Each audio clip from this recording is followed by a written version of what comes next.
Mlango wa 10. Mwombeni Bwana mvua wakati wa masika.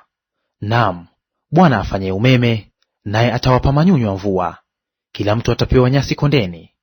Kwa maana vinyago vimenena maneno ya ubatili, nao waaguzi wameona uongo. Nao wameleta habari za ndoto za uongo, wafariji bure. Kwa sababu hiyo waenda zao kama kondoo, wateswa, kwa sababu hapana mchungaji. Hasira yangu imewaka juu ya wachungaji, nami nitawaadhibu mbuzi waume.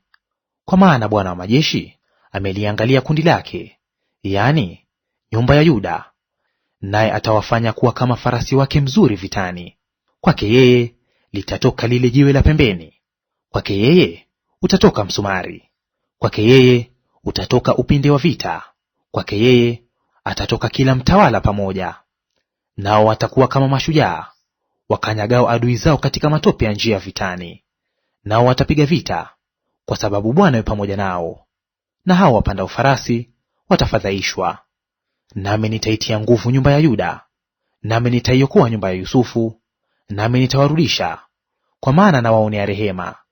Nao watakuwa kana kwamba sikuwatupa, kwa maana mimi ni Bwana Mungu wao, nami nitawasikia.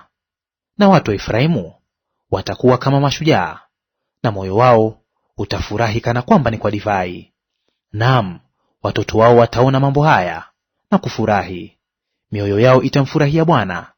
Nitawapigia kelele na kuwakusanya pamoja, kwa maana nimewakomboa. Nao wataongezeka kama walivyoongezeka. Nami nitawapanda kama mbegu kati ya mataifa, nao watanikumbuka katika nchi zilizo mbali. Nao watakaa pamoja na watoto wao, tena watarudi.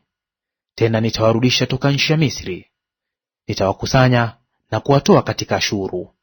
Nami nitawaingiza katika nchi ya Gileadi na Lebanoni, ila nafasi ya kuwatosha haitaonekana.